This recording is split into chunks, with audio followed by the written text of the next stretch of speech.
Totika bamimela mela biso basi oyo mosusu toza na besoin tozela mwana toza na besoin tozala na basoin ya nzoto bimela mela ezalaka mabe ndeko ya mwasi apesi nga lisolo mobali na ye comme nano mwana ayaki te autrefois donc azalaki pressé basali 5 ans de mariage mwana azozala te azoimpose ka mela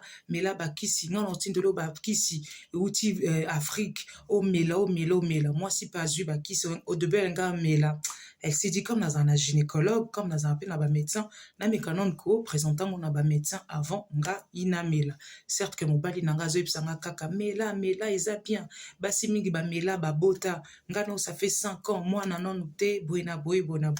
alors que des fois nyonso ezalaka temps même ata moto aza na basouci de santé atwa na poto basoignaka ngo puis mwasi akobota ndeko mwasi ayebisi nga azalaki na batrompe bouché badebouchaki ye batrompe mais mwana no naza koya te mobali kaka ayebisa mela bakisi ntango amemi oyo epa médecin amemi oyo epa gynécologue ayebisi komeka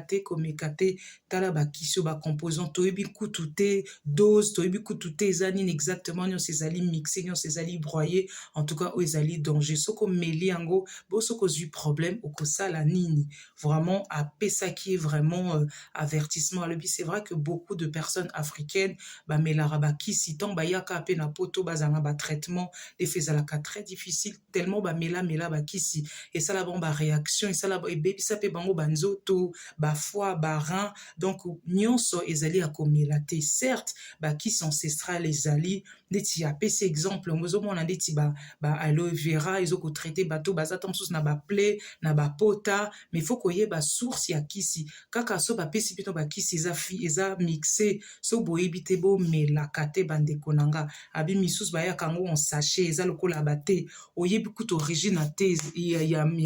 ya bafeuille yango te yo otokisi yango meli ezali vraiment dangereux ntango ake bongo ayebisi mpe mobali na ye